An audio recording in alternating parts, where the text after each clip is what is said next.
எலி மற்றும் சிங்கம். ஒரு பெரிய அடர்ந்த காட்டில் ஒரு சிங்கம் இருந்தது. அது ஒரு பெரிய ராசா. அந்த சிங்கம் ஒரு நாள் பெரிய மரத்தின் அடியில் உறங்கிக் கொண்டிருந்தது. அப்போது ஒரு குட்டி எலி அங்கே ஓடி ஓடி விளையாடிக் கொண்டிருந்தது. விளையாடும்போது அந்த எலி தவறாகவே சிங்கத்தோட காலிலே ஏறிவிட்டது.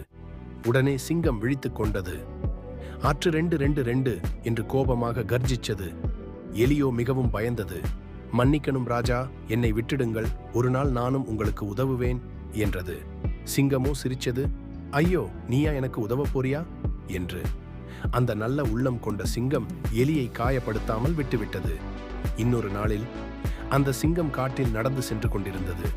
திடீரென்று அது வேடன் போட்ட வலையில் சிக்கிக் கொண்டது. சிக்கிக் கொண்ட சிங்கம் பயத்தில் கர்ஜித்து உதவி கேட்டது. அந்த சத்தம் கேட்ட எலி ஓடோடி வந்தது. அதோ அதே குட்டி எலி வலையை பார்த்து வியந்தது. தன் கூரிய பல்லால் வலையை மெதுவாக கடித்து கடித்து கடித்து கிழித்தது. சிங்கம் வலையிலிருந்து வெளியே வந்தது. வாவ், அது மிகவும் மகிழ்ச்சி அடைந்தது. நீதான் என் உயிரை காப்பாத்தினே என்றது.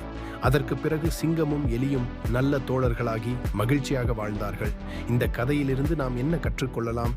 உருவம் பெரியதா சின்னதா என்பது முக்கியமில்லை. உதவும் மனம் இருந்தாலே பெரிய உதவிகளை செய்ய முடியும்.